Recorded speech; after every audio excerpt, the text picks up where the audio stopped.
They told her to kick the homeless girl out. They told her kindness didn't pay the bills. But Sarah Mitchell, a struggling waitress with $7 to her name, didn't listen. For 3 months, she secretly fed a mute, shivering child every single morning, risking her job at the city's toughest diner.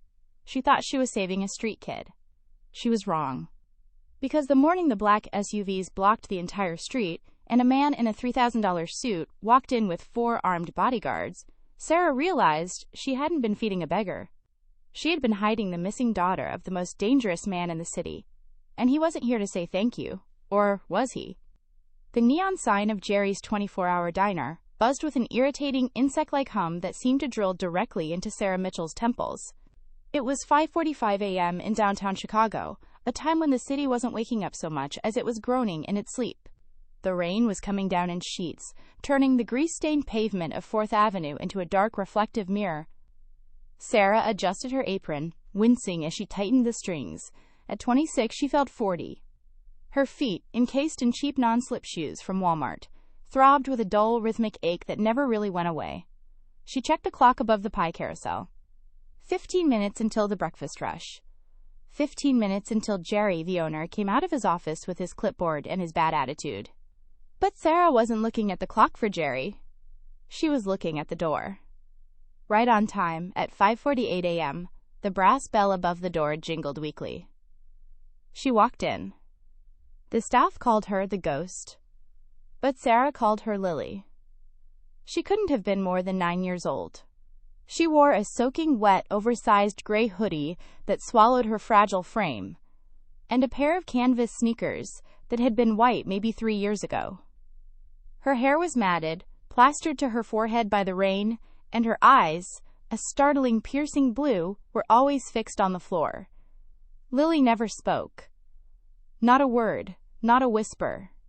"Hey, sweetie," Sarah said, her voice dropping to a gentle whisper as she rushed over to booth 4, the one in the back corner, obscured by a large potted fern. It was the only spot in the diner where the security cameras had a blind spot. The girl didn't look up, but her shoulders relaxed by a fraction of an inch. That was the only greeting she ever gave. "Rough night?" Sarah asked, pulling a dry dish towel from her apron pocket and gently draping it over the girl's shivering shoulders. Lily gave a tiny, almost imperceptible nod. Her hands, red and chapped from the cold, clutched the edge of the Formica table. Sarah's heart broke, just like it did every morning for the past 12 weeks. She knew the struggle. She knew what it was like to be invisible in a city that only cared about the loud and the wealthy. Sarah was currently 2 months behind on rent for her studio apartment. She was eating leftovers to survive. But looking at this child, Sarah felt like a millionaire. "I got you," Sarah whispered. She hurried to the kitchen. The cook, a grueling giant of a man named Marcus, was scraping the grill. "Marcus, please," Sarah whispered, leaning over the pass. "Just 2 eggs and a toast. Burn them a little so Jerry thinks it's waste." Marcus sighed, wiping sweat from his forehead. He looked at the ticket machine, then back at Sarah's pleading eyes. "You gonna get us both fired, Sarah. You know Jerry's on a warpath this week. He fired Brenda yesterday just for dropping a coffee pot." "I know," Sarah said, her voice trembling. "But look at her, Marcus. It's freezing out there. She's shaking," Marcus grunted, grabbing 2 eggs. "Quickly, if Jerry comes out and sees a non-paying customer, it's your head." Sarah waited anxiously as the eggs sizzled. Her eyes darted to the office door at the back of the kitchen. Jerry Thompson wasn't just a bad boss. He was a tyrant. He was the kind of man who deducted money from tips for breakage fees and timed bathroom breaks. If he found out Sarah was giving away food, even burnt food, he wouldn't just fire her. He'd make sure she never worked in the service industry in this city again. "Order up," Marcus whispered, sliding the plate across. He had added 2 strips of bacon. Sarah shot him a grateful look before snatching the plate. She walked casually back to booth 4, hiding the plate behind her back as she passed the register. She slid it onto the table in front of Lily. "Eat fast, honey," Sarah murmured, pouring a cup of hot chocolate she had paid for out of her own tips. For the first time, Lily looked up, her blue eyes locked onto Sarah's. There was terror in them, but also a profound, deep gratitude that words couldn't express. She began to eat voraciously, her small hands shaking as she shoveled the eggs into her mouth. She ate like someone who didn't know when the next meal was coming, because she didn't. Slow down, Sarah soothed, keeping one eye on the office door. You'll get a stomachache. The bell rang again. Regulars started trickling in. Truck drivers, nurses ending the night shift, construction workers. The diner noise level rose, clattering plates, sizzling grease, the hum of conversation. Sarah moved into autopilot, pouring coffee, taking orders, forcing a smile she didn't feel. But she kept circling back to booth 4 to refill the water, to offer a napkin, to act as a human shield between the girl and the rest of the world. Sarah! The voice cracked like a whip across the diner. The music seemed to stop. Sarah froze, the coffee pot hovering over a customer's mug. She turned slowly. Standing in the doorway of the office was Jerry. He was a short, stout man with a face that was permanently red, as if his blood pressure was constantly testing the limits of his skin. He was holding the inventory clipboard, and he wasn't looking at Sarah. He was looking directly at booth 4. Who? Jerry hissed, pointing a sausage-like finger at the corner. Is that? Sarah's stomach dropped through the floor. She walked over, trying to keep her voice level. It's just a customer, Jerry. She's finishing up. Jerry marched out from behind the counter. His cheap cologne, a mix of musk and stale tobacco, wafted ahead of him. He stopped at booth 4 and looked down at Lily. Lily stopped chewing. She froze, a piece of bacon halfway to her mouth, her eyes widening in pure panic. A customer? Jerry sneered. He looked at the plate. He looked at the girl's dirty clothes, the puddle of rainwater forming under the table. She smells like a sewer. And since when do customers eat burnt eggs without a ticket on the rail, Sarah? Sarah stepped in front of Jerry. I paid for it, she lied quickly. I put the money in the register. She's just a kid, Jerry. It's pouring rain. You paid for it? Jerry laughed, a cruel barking sound. You can't even pay for new shoes, Sarah. Do you think I'm stupid? This is a business, not a homeless shelter. He turned to the girl, his face contorted into a mask of disgust. Get out, now, Lily scrambled. She didn't argue. She didn't cry. She just reacted, with the practiced speed of a child used to being chased away. She grabbed her half-eaten toast and tried to slide out of the booth. No, wait, Sarah said, grabbing Lily's arm gently to stop her. She turned to Jerry, adrenaline flooding her system. Jerry, let her finish. She's 10 years old. It's freezing. I will pay double for the eggs. Just let her stay for 10 minutes. She scares the paying customers, Jerry shouted, pointing at the construction workers, who were actually looking at Jerry with dislike, not the girl. I run a respectable establishment. I want her gone, and I want her gone now. Jerry grabbed the plate of food from the table, the food Lily was still eating, and threw it into the bus tub with a loud crash. Lily flinched as if she'd been hit. She looked at Sarah, her eyes welling up with tears, and then bolted for the door. Lily, wait! Sarah cried out. But the girl was fast. The bell jingled, and she vanished into the gray, rainy morning. Sarah stood there, her hands shaking. She turned to Jerry. You didn't have to do that. She wasn't hurting anyone. Jerry stepped into Sarah's personal space. You're right. She wasn't hurting anyone. But you are hurting my bottom line. He poked Sarah in the chest with his pen. This is your final warning, Mitchell. You feed another stray animal in here, and you can join them on the street. Now get back to work. Sarah swallowed the lump of rage in her throat. She needed this job. She had $40 in her bank account, and rent was due in 3 days. She watched the door where Lily had disappeared, a heavy pit of dread settling in her stomach. She had a feeling that today was going to be different. She just didn't know how different. The morning rush was brutal. By 8:30 a.m., the diner was packed. Sarah was running on adrenaline and caffeine, trying to forget the look on Lily's face when Jerry snatched the plate away. The rain hadn't stopped. It had intensified. The sky turned a bruised purple-black, threatening a severe storm. Around 9 a.m., the atmosphere in the diner shifted. It wasn't anything inside. It was outside. Usually, the traffic noise on 4th Avenue was a constant drone of horns and engines. But suddenly, the street grew strangely quiet. Then came the sound of heavy tires crunching on wet asphalt. Sarah was wiping down the counter when she saw them. 4 black Cadillac Escalades, sleek and ominous, with tinted windows so dark they looked like voids in reality. They moved in a convoy, slow and predatory. They didn't just pull up to the curb. They dominated it. They double-parked, blocking the entrance to the diner and the fire hydrant, completely ignoring traffic laws. "Whoa," said a truck driver at the counter, spinning his stool around. "Who is that? The president?" Jerry came rushing out of his office, adjusting his tie. "What's going on? Is it a health inspector? Police?" The doors of the SUVs opened in unison. 8 men stepped out. They were giants. They wore identical black trench coats, earpieces, and expressions that suggested they could break a neck as easily as snapping a toothpick.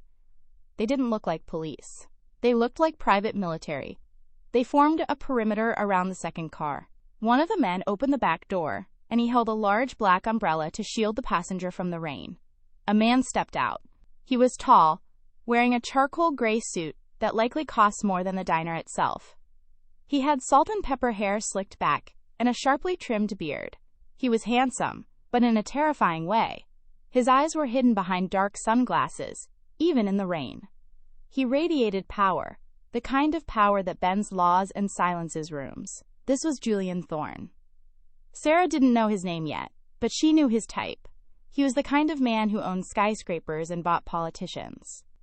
Julian Thorne didn't rush out of the rain. He walked slowly toward the diner door, flanked by 4 of the bodyguards. The other 4 stayed by the cars, scanning the street like they were expecting an ambush. The diner bell jingled, but nobody looked up casually this time. The entire restaurant went silent. The air grew heavy, charged with static. Julian stepped inside. He removed his sunglasses, revealing eyes of cold, hard steel. He scanned the room, his gaze sweeping over the customers, the booths, the counter, and finally landing on the staff. Jerry Thompson, usually a bully, looked like he was about to wet himself. He smoothed his greased-back hair and hurried around the counter, putting on his most obsequious smile. "Welcome, sir. Welcome to Jerry's," Jerry squeaked. "Table for 5? We have the VIP booth in the back. Very private." Julian Thorne didn't even look at Jerry. He looked right through him. "I'm not here to eat," Julian said. His voice was a low baritone, smooth but carrying an edge of razor wire. He reached into his suit pocket. Every person in the diner flinched, but he didn't pull out a weapon. He pulled out a photograph. He held it up for the room to see. "I am looking for a girl," Julian announced. 9 years old. Small build. She goes by Liliana, or Lily. Sarah felt the blood drain from her face. She dropped the rag she was holding. The photo wasn't of the dirty, ragged girl Sarah knew. The girl in the photo was wearing a velvet dress, her hair clean and curled, smiling in front of a grand piano. But the eyes were the same. The piercing blue eyes. It was Lily. "She has been missing for 6 months," Julian continued, his voice echoing in the silent room. "My security team tracked a signal from a discarded smartwatch to a pawn shop 3 blocks from here. The owner said he's seen a girl matching her description near this establishment." Julian turned his gaze to Jerry. "Have you seen her?" Jerry stared at the photo. Sweat beaded on his upper lip. He looked at the photo. Then he looked at the empty booth 4, where he had just kicked the girl out less than 3 hours ago. Jerry was a coward. And cowards, when cornered, look for a scapegoat. Jerry stammered. I think I saw a vagrant hanging around outside earlier. A beggar. Nasty little thing." Julian's jaw tightened. "A vagrant?" "Yes," Jerry said, gaining confidence. "She tries to sneak in here, steals food, disrupts the customers. I chase her off whenever I see her. I run a clean business, sir. We don't allow that type in here." One of the bodyguards stepped forward, his hand twitching toward his jacket, but Julian held up a hand. "You chased her off?" Julian asked, his voice dropping to a dangerous whisper. "You chased my daughter off into the rain?" Jerry paled. "Your daughter?" "No, sir, this was just a street rat. Dirty, smelly. She couldn't be related to a man of your stature." Sarah couldn't breathe. She saw the violence in Julian's eyes. He was about to tear Jerry apart. But then, Jerry did the unthinkable. "Ask her!" Jerry shouted, pointing a finger directly at Sarah. "She's the one who deals with her. Sarah! She's the one who encourages the brat. I told her to get rid of her." Julian Thorne turned his head slowly. He looked at Sarah. For a moment, Sarah felt like a deer in the headlights of a semi-truck. The 4 bodyguards turned their attention to her. The air in the diner was so thin, she felt dizzy. Julian walked toward the counter. He stopped 2 feet from Sarah. He towered over her. "Is this true?" he asked. Sarah looked at Jerry, who was glaring at her with a look that said, "Lie or you're dead." Then she looked at Julian Thorne, a man who looked like he could burn the world down to find his child. Sarah squared her shoulders. She was terrified, but she thought of Lily, the scared little girl who loved burnt eggs. "I know her," Sarah said, her voice shaking but clear. "Where is she?" Julian demanded. "I don't know," Sarah said. "Because my boss kicked her out into the storm 3 hours ago while she was still eating." The silence that followed was deafening. Jerry let out a strangled gasp. "She's lying! She's trying to save her job. Quiet," Julian said. He didn't shout, but Jerry's mouth snapped shut instantly. Julian looked at Sarah, studying her face, searching for the truth. "You fed her?" "Every morning for 3 months," Sarah said. 2 eggs, toast, and hot chocolate. She likes the corner booth because she feels safe there." Julian's expression cracked. For a second, the terrifying billionaire vanished, and a desperate father appeared. 3 months? She's been here, alive, for 3 months? Yes, Sarah said. But she's sick, sir. She's getting weaker. And she's mute. She doesn't speak. She's not mute, Julian whispered, pain flashing in his eyes. She's traumatized. Suddenly, the door to the diner burst open. It wasn't a customer. It was one of Julian's men who had been outside. He was soaked to the bone and looking frantic. "Mr. Thorne!" the bodyguard shouted. "We found something in the alleyway behind the kitchen. You need to come." "Now." Julian's face went hard as stone. He turned to Sarah. "Come with me." It wasn't a request. Sarah untied her apron and threw it on the counter. She didn't look at Jerry. She followed the man in the $3,000 suit out into the rain, toward the dark alley where the dumpsters were kept. She prayed they hadn't found a body. The alleyway was a narrow throat of brick and concrete, choked with the smell of wet garbage and diesel fumes. The rain hammered down, turning the grime on the ground into a slick black sludge. Sarah ran behind Julian Thorne, her cheap shoes splashing in the puddles.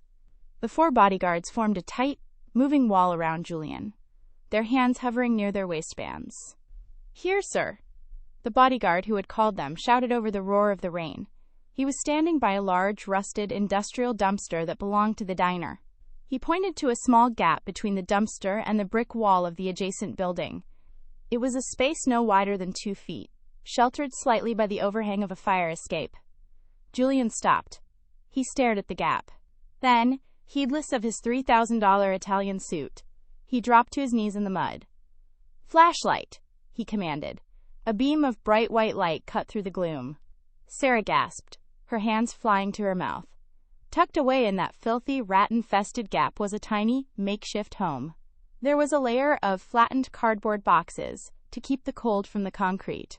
On top of that was a pile of old newspapers and a ragged, moth-eaten blanket that looked like it had been pulled from the trash. It was a nest. A nest for a child. She was sleeping here? Sarah whispered, tears mixing with the rain on her face. Right behind the kitchen? All this time? Julian reached into the small space. His hand, usually steady enough to sign billion-dollar contracts, was trembling violently. He pulled out a small, water-damaged object. It was a teddy bear. One eye was missing, and the stuffing was coming out of the arm, but it had a red ribbon tied around its neck. Julian let out a sound that was half sob, half growl. He clutched the dirty bear to his chest, closing his eyes. "I gave her this," he choked out, "for her 5th birthday. She never went to sleep without it. She's been sleeping in the garbage, 5 feet from where people were eating pancakes." He stood up, his face transforming from grief to a terrifying cold rage. He turned to Sarah. "You said you fed her. Did you know she was sleeping here?" "No," Sarah cried, shaking her head. "I swear, she always came from the street side. I thought she was staying at the shelter on 5th. If I had known, I would have taken her home. I swear to you." Julian studied her face. He saw the genuine horror in her eyes. He believed her. Suddenly, a screeching voice broke the moment. "What is going on here?" Jerry came waddling into the alley, holding a newspaper over his head to shield himself from the rain. "Mr. Thorne, you can't be back here. This is a liability. If you slip and fall, I'm not being sued. And look at this mess. I told that girl to clear out her trash." Jerry kicked the cardboard box that had served as Lily's bed. The world seemed to stop spinning. Julian Thorne slowly handed the teddy bear to Sarah. He turned to Jerry. The rain slicked his hair back, making him look like a wolf baring its teeth. "You told her to clear out her trash?" Julian repeated, his voice dangerously quiet. "Yes," Jerry huffed, oblivious to the danger he was in. "Vagrants. They ruin the property value. I run a clean ship, Mr. Thorne. I was just telling Sarah that she's fired for encouraging this." "Frank," Julian said, not looking away from Jerry. The largest bodyguard stepped forward. "Yes, sir." "Who owns this building?" Julian asked. "The building is owned by Frantic Realty Group, sir, but the lease for the diner is held by Mr. Jerry Thompson. Get me the owner of the Realty Group on the phone. Now." "Sir, it's Sunday," Frank said. "I don't care if it's Christmas morning. Get him on the phone. Offer him double the market value for the building. Cash. Today." Julian stared at Jerry. "And find out if there's a buyout clause in the lease for the tenant." Jerry's eyes went wide. "Wait. What?" Frank tapped his earpiece and stepped away. 30 seconds later, he returned. "I have Mr. Henderson on the line, sir. He says for double market value. He'll drive the deed over himself right now. And yes, there is a landlord termination clause for conduct detrimental to the property." Julian took the phone. "Mr. Henderson.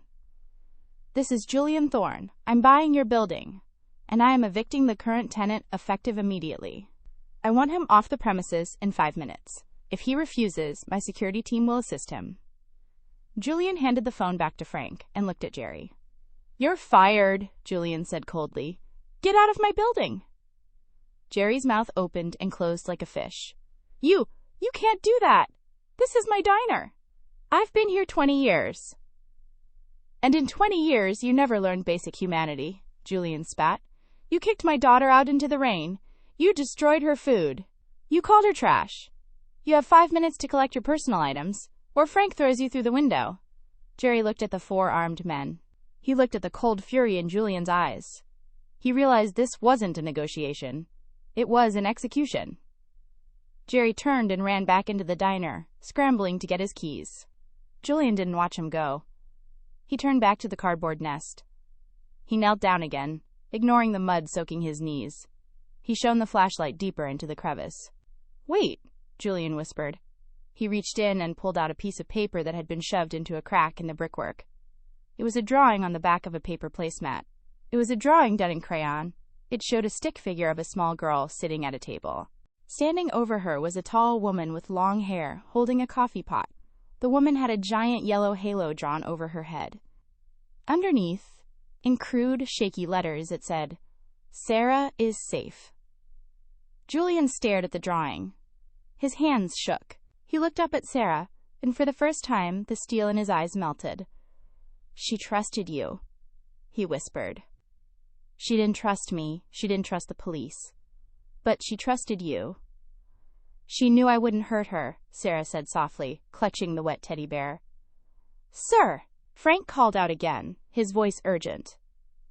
"We found something else. Look at the wall." Julian and Sarah looked where Frank was pointing. On the brick wall, hidden behind the cardboard, scratched into the brick with a sharp rock, was a symbol. It wasn't a child's drawing. It was a symbol. An eye inside a triangle, with a line slashing through it. Julian's face went pale. The color drained from his skin so fast Sarah thought he might faint. He touched the symbol, his fingers tracing the jagged lines. "No," he whispered. "It can't be." "What is it?"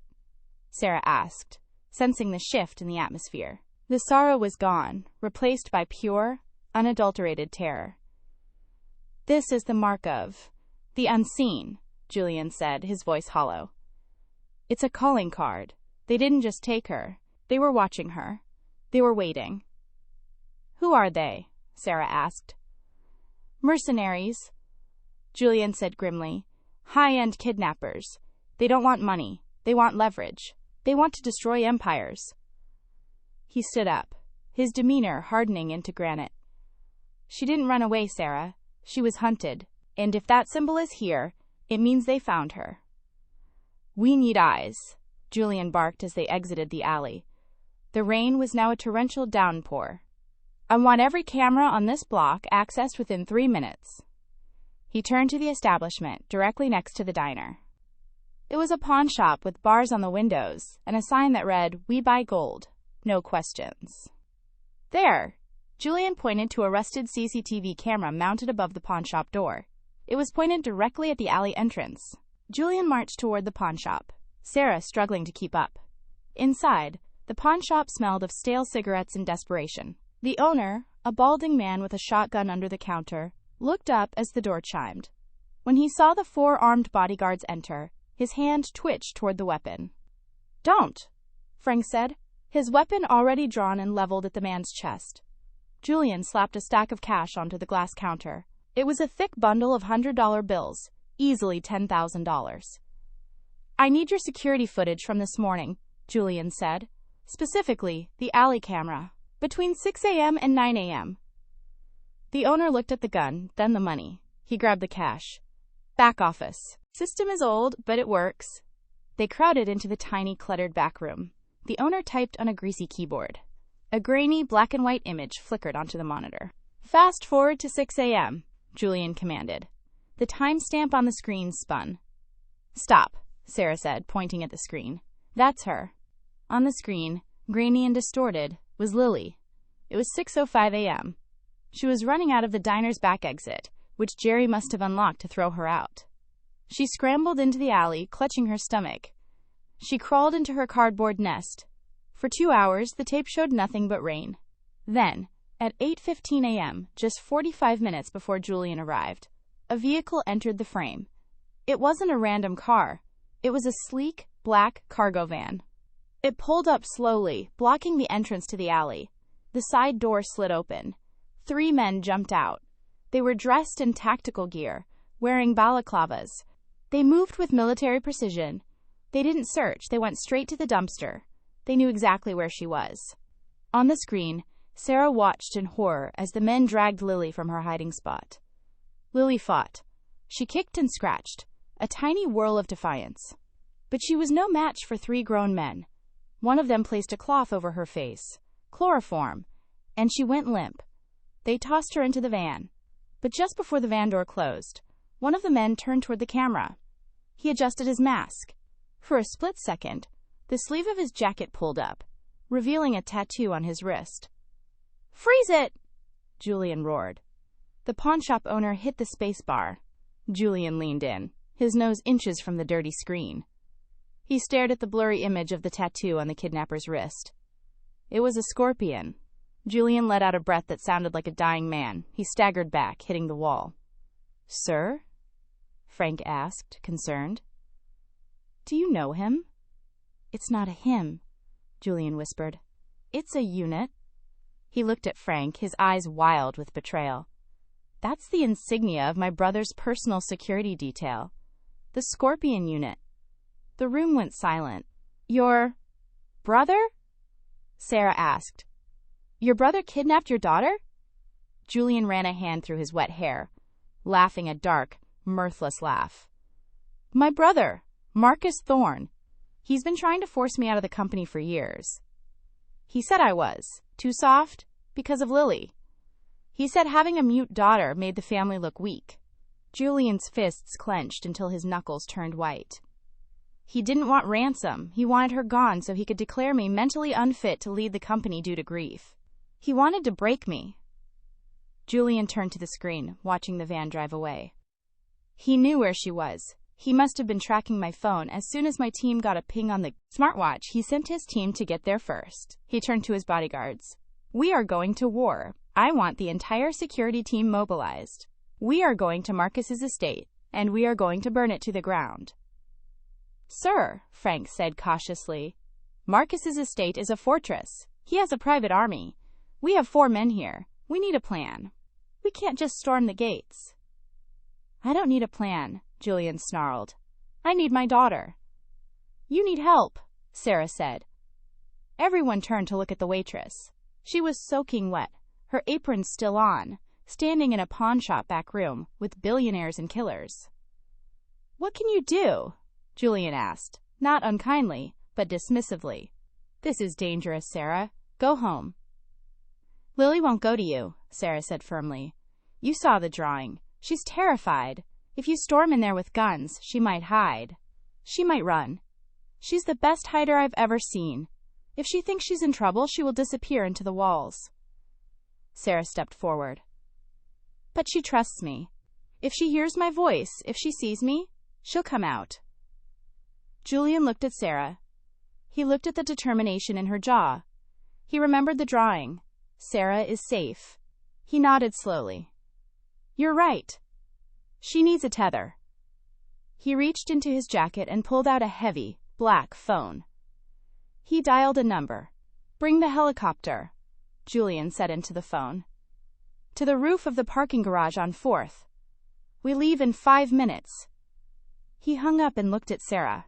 Have you ever flown in a helicopter, Sarah? No, Sarah said, her voice trembling slightly. Well, Julian said, checking his watch. Today is going to be a day of firsts, because we are going to get my daughter back, and if my brother stands in our way, I'm going to introduce him to hell. Julian turned to the door. Let's go. Sarah took a deep breath. She thought about her rent, her empty fridge, her boring life. Then she thought about the little girl who shivered in the rain and shared her burnt toast. She followed the billionaire out the door. The helicopter ride was a blur of noise and vibration.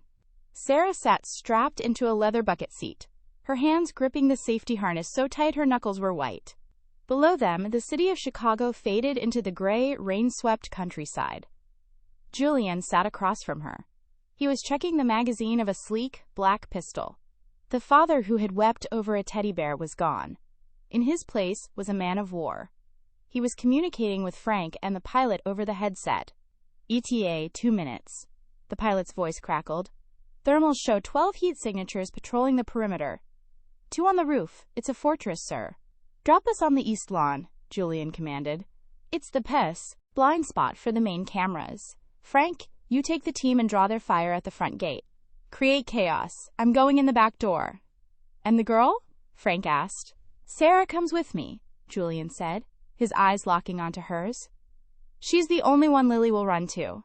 If Lily sees me covered in blood and holding a gun, she might retreat. Sarah is the beacon. Sarah swallowed hard. I don't know if I can do this. Julian leaned forward, his voice cutting through the roar of the rotors. You fed a starving child when nobody was watching. That is bravery, Sarah. This is just logistics. Stay behind me. Do not stop moving. The helicopter banked sharply. The Blackwood estate came into view. It was a sprawling, modern mansion of glass and steel, perched on a cliff overlooking a ravine. It looked cold, sterile, and imposing, less like a home and more like a mausoleum. As the skids touched the wet grass, the world exploded into noise. Frank and the other 3 bodyguards leaped out first, laying down suppression fire toward the tree line where Marcus's guards were emerging. Go! Go! Julian yelled. He grabbed Sarah's hand, pulling her out of the chopper. They ran, bent low, toward the rear of the mansion. Sarah slipped on the wet grass, but Julian's grip was like iron, keeping her upright. Bullets whizzed through the air, snapping branches off the decorative hedges around them. Sarah had never heard a gunshot in real life. It was louder, sharper, and more terrifying than in the movies. They reached the heavy oak back door. Julian didn't bother with a lockpick. He raised his leg and kicked the door right near the handle with a sickening crunch of wood. The door flew open. They were inside. The kitchen was massive, gleaming with stainless steel, starkly different from the greasy, warm kitchen at Jerry's diner. It was silent. Stay close, Julian whispered, raising his weapon. They moved into the hallway. The sound of the gunfight outside was muffled here. The house felt empty, which was worse than it being full. It felt like a trap. Where would he keep her? Sarah whispered, her heart hammering against her ribs like a trapped bird. The basement, Julian said grimly. Marcus loves his wine cellar. It's soundproof. They descended a spiral staircase. The air grew colder. Julian moved with the grace of a predator, checking every corner. Sarah tried to mimic his footsteps, terrified that her wet sneakers would squeak and give them away. At the bottom of the stairs, a heavy metal door stood ajar. Julian signaled for Sarah to wait. He swept into the room, gun raised. Clear, he called out a second later. His voice was thick with panic. Sarah rushed in. It was a wine cellar, lined with thousands of bottles. In the center of the room was a chair with leather straps. The straps were undone. The chair was empty. But on the floor, there was a single, small sneaker. A canvas sneaker.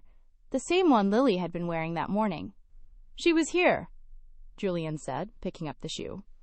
He touched the leather seat. It's warm. They moved her.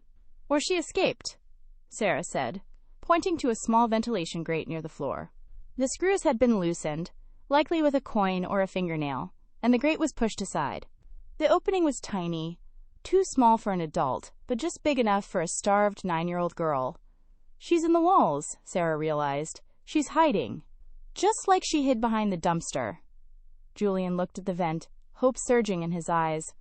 She's smart. She's so smart. Suddenly, the intercom system crackled to life. A voice, smooth and mocking, echoed through the basement. Hello, brother. I see you found the guest accommodations. Julian looked up at the ceiling speaker, his jaw tightening. Marcus, let her go. I can't do that, Julian, Marcus's voice purred. She's the key to the kingdom, isn't she? As long as she's unfit or missing, the board looks to me for leadership. And you? You're just the grieving, unstable father running around with a waitress. Sarah froze. He knew she was here. But you have a problem, Julian, Marcus continued. Your little rat crawled into the ventilation system. I can't reach her.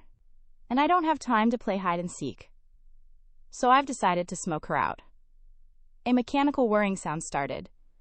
It was the HVAC system kicking into overdrive. I've turned off the oxygen intake and switched the heating system to maximum, Marcus said casually. In about 10 minutes, the ductwork will be roughly 140 degrees. She'll either come out or she'll cook. Your choice, Julian. Come to the main atrium. Let's finish this. Julian's face went pale. He looked at Sarah. We have 10 minutes, he said. They ran back up the stairs, abandoning stealth. Julian was shouting Lily's name, but there was no answer. The house was heating up fast. The vents were already blowing hot, dry air. They burst into the main atrium. It was a cavernous room with a 40-foot ceiling, dominated by a grand double staircase and a massive crystal chandelier. Standing at the top of the stairs was Marcus Thorne. He looked strikingly like Julian. But where Julian was rugged and intense, Marcus was polished and cruel. He held a glass of scotch in one hand and a heavy revolver in the other. He was flanked by 3 members of the Scorpion unit, all armed with assault rifles pointed directly at Julian and Sarah. Drop the gun, Julian! Marcus shouted, his voice echoing off the marble walls. Or the waitress dies first! Julian hesitated. He looked at the men on the balcony. He was outgunned. Slowly, he bent down and placed his pistol on the floor, kicking it away. Smart, Marcus smiled. He took a sip of his drink. Now, where is my niece? Is she getting toasty yet? Turn off the heat, Marcus! Julian roared, stepping forward. She's a child. She's your blood. She's a liability, Marcus snapped, his composure cracking. Do you know how embarrassing it is? The heiress to the Thorne Empire, a mute street urchin? You let her ruin our image, Julian. I'm just cleaning up the mess. Sarah stepped forward. She was trembling, but anger was beginning to outweigh her fear. She's not a mess. She's a little girl who loves hot chocolate and draws pictures. Marcus looked down at Sarah with a sneer. And you must be the help. How quaint. Julian always did have a soft spot for strays. Sarah, don't, Julian warned, tensing his muscles, looking for an opening. Lily! Sarah screamed, ignoring the guns pointed at her. She looked up at the ceiling, at the vents running along the upper balcony. Lily, it's Sarah. It's the waitress. I'm here. You have to come out, honey. It's too hot. Shut her up, Marcus commanded one of his guards. The guard raised his rifle, aiming at Sarah's chest. No! Julian lunged in front of Sarah just as the guard fired. Bang! The sound was deafening. Julian grunted and stumbled back, clutching his left shoulder. Blood bloomed instantly on his gray suit. Julian! Sarah screamed, catching him as he fell to one knee. I'm fine, Julian grit out, though his face was gray with pain. Just grazed. Marcus laughed. Next one goes in her head, brother. Last chance. Where is the girl? Suddenly, a high-pitched metallic clang echoed through the room. Everyone froze. They looked up. High above the atrium, directly over the chandelier, a ventilation grate popped open. It fell 40 feet, crashing onto the marble floor with a loud smash. A small face peered out of the dark hole in the ceiling. It was Lily. Her face was streaked with soot and tears, her hair matted with sweat. She looked down and saw Sarah. She saw Julian bleeding. She saw the bad man, her uncle, pointing a gun at them. For 3 months, Lily had been silent. For 3 months, she had been a ghost. But seeing the only 2 people in the world who loved her about to die sparked something primal in her. Lily opened her mouth. Leave. Them. Alone. Her voice was raspy, unused, and small, but in the silent atrium, it sounded like a thunderclap. Marcus looked up, shocked. She speaks? Jump, Lily, Sarah screamed, holding out her arms, even though she was 40 feet down. Run away! Run! Get her! Marcus yelled at his men. Get up there and get her! 2 of the guards turned to run toward the access ladder. Now! Julian shouted. Despite his wound, Julian moved. He didn't go for his gun. He went for the cover of a marble pillar, dragging Sarah with him.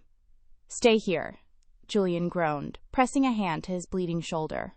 I have to draw their fire so she can get away. You can't, Sarah cried, ripping her apron to make a compress for his wound. You're bleeding too much. I'm her father, Julian said, his eyes burning with intensity. It's my job to bleed for her. He looked at Sarah. You need to get to the upper balcony. There's a service elevator behind the east pillar. Go get her. I'll keep Marcus busy. But... Go! Julian roared. He rolled out from behind the pillar, grabbing a heavy brass vase and hurling it at Marcus. Marcus fired wildly, the bullets chipping the marble floor. Sarah didn't look back. She kicked off her shoes and ran barefoot toward the service elevator. She could hear the gunshots echoing behind her, the shouting, the chaos. She slammed her hand on the elevator button. It opened. She jumped in and hit the button for the top floor. As the doors closed, she heard Marcus scream, Forget Julian! Find the girl! Kill her if you have to! The elevator rose. Sarah leaned against the wall, hyperventilating. She was a waitress. She served coffee. She didn't fight mercenaries. You do now, a voice in her head said. The doors opened on the top balcony. The heat was intense up here. The air was thick and dry. Lily! Sarah called out, running along the railing. She saw the open vent. Lily had climbed out and was now shimmying along a narrow ledge that ran around the top of the atrium. Below her was a 40-foot drop to the marble floor. Sarah! Lily cried out. She was clinging to the wall, terrified. Sarah climbed over the railing onto the ledge. It was only a foot wide. One slip, and she would fall to her death. I'm coming, baby, I'm coming, Sarah said, forcing her voice to be steady. She inched along the ledge. Below, the gunfight had stopped. Marcus had seen them. Well, isn't that touching? Marcus shouted from the other side of the balcony. He walked casually toward them, leveling his revolver. 2 birds on a wire. Sarah froze. She was 10 feet from Lily. Marcus was 20 feet away, blocking their only exit. Lily looked at Sarah, then at Marcus. She looked down at the drop. Don't look down, Sarah said softly. She stood in front of Lily, shielding the girl with her body. She looked at Marcus. You're going to shoot a child? In front of witnesses? What witnesses? Marcus smirked. My men, they're paid well. And Julian? Well, Julian is currently pinned down, downstairs, bleeding out. Marcus cocked the hammer of the gun. He pointed it right at Sarah's forehead. "Goodbye, waitress. You should have stayed at the diner." Sarah squeezed her eyes shut. She felt Lily's small hand grab the back of her shirt. Bang! The shot rang out. Sarah waited for the pain. She waited for the darkness. But it didn't come. Instead, she heard a grunt of surprise, followed by the wet thud of a body hitting the floor. Sarah opened her eyes. Marcus was lying on the balcony floor, clutching his leg, screaming in agony. Standing behind him, holding a smoking shotgun, was a giant of a man in a grease-stained cook's uniform. "Nobody," the man rumbled, pumping the shotgun, "messes with Sarah." It was Marcus. Not the brother, Marcus the cook from the diner. And behind him were Frank and the rest of Julian's security team, battered but alive. They had breached the back entrance. "Marcus!" Sarah gasped, her knees nearly giving out. "How?" "Boss man called me," the cook said, nodding toward the atrium floor where Julian was limping up the stairs. "Said he needed someone who knew the girl. Said he needed backup. I took a cab." Julian reached the top of the stairs, pale and bloody, but alive. He walked over to his brother, who was writhing on the floor. Julian kicked the gun away from Marcus's hand. He looked down at his brother with pure disgust. "It's over, Marcus," Julian said. He turned to the ledge. He held out his good hand. "Sarah," he said softly. "Lily, come down." Sarah grabbed Lily, pulling her into a tight hug. They stepped off the ledge, back onto the safety of the balcony. Julian dropped to his knees. Lily stared at him for a second. Then, with a sob that tore through her throat, she ran into his arms. "Daddy!" Julian buried his face in her hair, sobbing openly. "I've got you. I've got you. I'm never letting you go." Sarah stood there, watching them, tears streaming down her face. She felt a heavy hand on her shoulder. It was Marcus the cook. "You did good, kid," he said. "You did real good." Sarah smiled weakly. "I need a cigarette. And I don't even smoke." But as the police sirens finally began to wail in the distance, Sarah looked at Julian and Lily, and she knew the story wasn't quite over yet. 3 days later, the rain had finally stopped in Chicago. Sarah was sitting in her tiny studio apartment, staring at an eviction notice. She hadn't been back to the diner since the helicopter took off. She assumed she was fired, and with no shift pay, she was officially broke. She was packing her few belongings into a suitcase when a knock rattled her thin door. She opened it to find Julian Thorne standing in her hallway. He wasn't wearing a suit today. He wore jeans and a black sweater, his left arm in a sling. He looked tired, but for the first time he looked at peace. "May I come in?" he asked. Sarah stepped back, embarrassed by the peeling paint on her walls. "It's not much." "It's plenty," Julian said. He walked in and placed a large envelope on her wobbly table. "What's this?" Sarah asked. "Justice," Julian said. "My brother, Marcus, has been charged with kidnapping, attempted murder, and conspiracy. He will never see the outside of a cell again.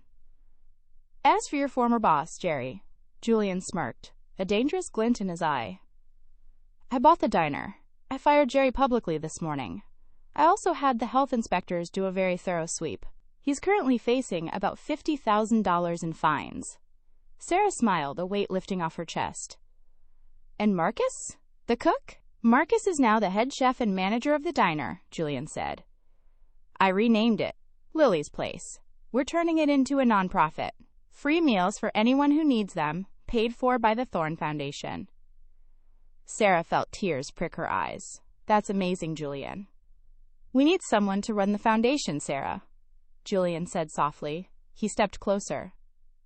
"I can't pay you a waitress salary. The starting salary is $200,000 a year, plus full benefits and housing." "Housing?" Sarah blinked. "Lily won't eat," Julian admitted, his voice cracking slightly. "She's safe, she's home, but she won't eat her breakfast unless Sarah makes the toast. She misses you. We need you." As if on cue, a small figure peeked around the doorframe. Lily ran into the room, holding her stitched-up teddy bear. She didn't say a word, she just ran and buried her face in Sarah's stomach. Sarah knelt down, hugging the girl tightly. She looked up at Julian. The billionaire looked at the waitress with a look that transcended money or class. It was a look of pure partnership. "I'll pack my bags," Sarah whispered. "Don't bother." Julian smiled, picking up Lily's drawing from the table, the one that said Sarah is safe. "We have everything you need at home." Sarah stood up, holding Lily's hand. She walked out of the apartment, leaving the eviction notice on the floor. She wasn't a waitress anymore. She was family. And that is the story of how a $7 breakfast changed 3 lives forever. Sarah thought she was just feeding a hungry child, but she ended up saving a family and finding her own destiny. It proves that kindness is never wasted, and sometimes, the smallest people have the biggest battles. Jerry and the evil uncle got exactly what they deserved, a cold, hard reality check, while Sarah, the quiet hero, got the life she always dreamed of. If you enjoyed this story of karma, justice, and survival, please smash that like button. It really helps the channel. Don't forget to share this video with someone who needs a reminder that good people still exist. And hit subscribe and the bell icon so you never miss a story. Thanks for watching, and see you in the next video.